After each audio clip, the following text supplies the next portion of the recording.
Hello guys. पिछले यानी कि पार्ट वन ऑफ सैलरी या यूं कह लो पार्ट वन ऑफ अलाउंसेस में मैंने आपको एक बेसिक बात बताई थी कि अलाउंसेस क्या होता है। प्लस मैंने आपको बताया था कि दो सेक्शंस जो हम लोगों को पढ़ने हैं। सबसे पहले सेक्शन 1013 जो हाउस रेंट अलाउंसेस का है 1013A, और इसके अलावा हम लोगों ने 1014A के बारे में बात की थी जो हम लोगों को डिस्कस करना है। तो सबसे पहले हम सेक्शन 1013 जो कि हाउस रेंट अलाउंसेस के लिए है उससे स्टार्ट करते हैं और आपको बताते हैं कि हाउस रेंट अलाउंसेस कैसे क्या होता है और कैसे कैलकुलेट किया जाता है। तो आइए स्टार्ट करते हैं। देखो, जब मैं हाउस रेंट अलाउंसेस के बारे में बात करता हूं जो कि कवर होता है सेक्शन 1013A में, उसमें क्या बोला जा रहा है कि क्वांटम ऑफ एग्जेम्पशन, आपको एग्जेम्पशन कितना मिलेगा वो होगा मिनिमम ऑफ द थ्री। जो भी नीचे आपको 3 पॉइंट्स दे रखे उसमें जो भी लोवेस्ट होगा उसका आपको एग्जेम्पशन मिलेगा। अब इस बात को समझना, हुआ क्या कि आपको जब किसी कंपनी में आप जॉब करते हो तो वो कंपनी आपको पैसे दे सकती है, ये लो 10,000 रुपये पर मंथ के हिसाब से 10,000 रुपये लीजिए और आप जहाँ पे भी सही समझ में आए वहाँ पे जाकर के रह लीजिए। अब जब मुझे 10,000 रुपये पर मंथ दिए जा रहे हैं तो ये मेरी चॉइस है कि मैं चाहूँ तो 10,000 रुपये वाले घर में रह लूँ, मैं चाहूँ तो 12,000 रुपये वाले घर में ले लूँ, 2,000 रुपये अपने मिला करके उस घर को का रेंट पे करूँ। और ऐसा भी हो सकता है कि मैं 2,000 अपने बचा लूँ, 3,000 अपने बचा लूँ, 6,000 7,000 8,000 वाले घर पे जा करके रह लूँ। तो हाउस रेंट अलाउंसेस का क्या केस होगा वो हम लोग देखेंगे कि किस तरह से एग्जेम्पशन मिलेगा। लेकिन इसमें एक बात और भी इंपॉर्टेंट है। मान लेते हैं कि जिस शहर में मैं रहता हूं उसी शहर में मैं जॉब भी करने जा रहा हूं और वही कंपनी हमको हाउस रेंट अलाउंसेस भी दे रही है। तो अब इस केस में मैं क्योंकि कहीं किराए पे तो रह नहीं रहा हूं पर फिर भी हमको हाउस रेंट अलाउंसेस मिल रहा है, तो जितना भी हाउस रेंट अलाउंस मुझे मिल रहा है वो पूरा पूरा टैक्सेबल होगा, उसमें एक चवन्नी का भी आपको एग्जेम्पशन नहीं मिलेगा।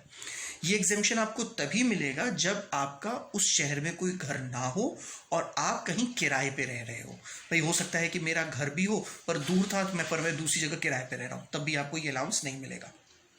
हालांकि इस चीज़ को कोई जज नहीं कर पाता है, कोई पकड़ नहीं पाता है। आप सिंपली अगर आपका घर वहाँ पे है भी और इसके बाद भी आप रेंट पे कर रहे हो कहीं पे तो आपको नॉर्मली इसका एग्जेम्पशन मिल जाता है, बट लॉ कहता है ऐसा नहीं होना चाहिए। बट ठीक है, जो लॉ कहता है हम उसको इग्नोर नहीं कर सकते। बट हाँ, फिर भी मैं आपको कहता हूँ कि मान लेते हैं कि हम जिस घर में जगह पे रहते हैं वहाँ पे अगर हमको किराया पे करना होता है तो एग्जेम्पशन कैसे मिलेगी। एग्जेम्पशन के लिए ये भी बहुत इंपॉर्टेंट है कि मैं रहता किस जगह पे हूं। जैसे यहां पे इन्होंने दो पार्ट बनाए हैं। पहला है जो फर्स्ट मेट्रोपॉलिटन सिटी थे जैसे कि मुंबई, कोलकाता, दिल्ली एंड चेन्नई।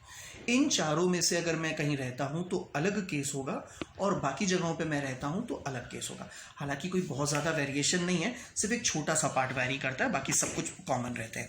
क्या क्या है ज़रा डिस्कस करते हैं।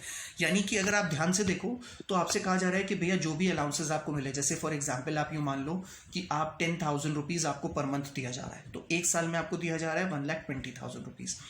अब जो 1,20,000 रुपीज़ दिया जा रहा है उसमें से कुछ पार्ट एग्जेम्प्ट होगा। एग्जेम्पशन कैसे कैलकुलेट करेंगे? सबसे पहले जो भी एक्चुअल अलाउंस मिल रहा है उसको एक पॉइंट नंबर 1 में लिखोगे।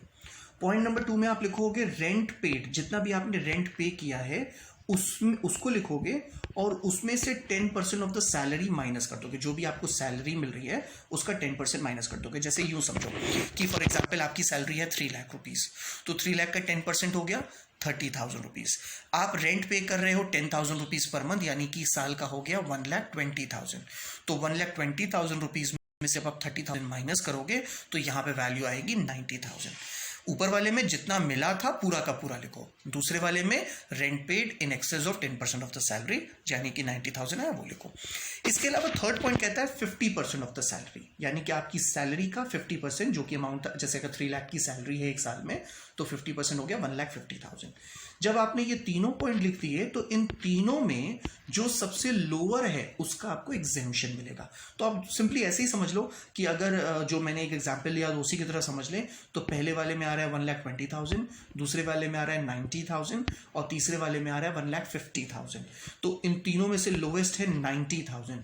तो क्योंकि मुझे 1,20,000 10,000 रुपीज़ पर मंथ के हिसाब से मिल रहा था, 90,000 लोवेस्ट है तो ये 90,000 का हमको एग्जेम्पशन मिल जाएगा। दैट मीन्स केवल 30,000 हमारा टैक्सेबल हाउस रेंट अलाउंसेस होगा। यही अगर कहीं दूसरी सिटी में रहता हूं तो भी बिल्कुल सेम सिचुएशन होगी, बस डिफरेंस क्या होगा कि जब मैं मुंबई, कोलकाता, दिल्ली, चेन्नई में रहता हूं तो 50% ऑफ द सैलरी लिया जाता है थर्ड केस में, और बाकी जगहों पे रहता हूं तो मैं 40% ऑफ द सैलरी लेता हूं।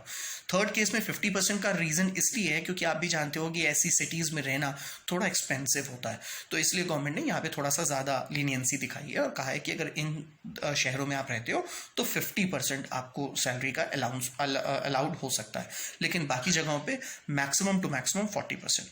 तो आपको ये बात समझ में आई होगी कि किस तरीके से हाउस रेंट अलाउंसेस कैलकुलेट करना पड़ता है। मैं एक बार फिर भी रफ आइडिया के थ्रू आपको दिखा दे रहा हूँ कि किस तरीके से ये कैलकुलेट होगा।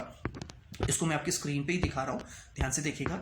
आप क्या लिखोगे, आप सबसे पहले जो भी HRA आपको मिला है वो HRA लिखोगे आप इनर कॉलम पे, फिर इन तीनों में से जो भी कैलकुलेट किया है उसको आप सेक्शन 1013A के हिसाब से लेस कर दोगे। लेस करने के बाद जो भी फिगर आएगी वो आप यहाँ लिख दोगे, ये हो जाएगी टैक्सेबल HRA। होपफुली आपको यहाँ तक की बातें समझ में आई होंगी। हाँ, इसमें एक चीज़ और भी जो बात मुझे आपको बतानी है वो ये है कि सैलरी की कैलकुलेशन। सैलरी की कैलकुलेशन के लिए हम लोग इसके लिए एक अलग पार्ट बनाएंगे कि आखिर सैलरी में हम लोग कौन कौन सी चीज़ों को ऐड करेंगे, बट अभी के लिए आप इतना ही रखो कि जो भी सैलरी होगा उसका 10% या 50% जो भी रिस्पेक्टिव केस होगा उस तरीके से हम लोग सॉल्व करेंगे। अभी के लिए thank you and have a nice day.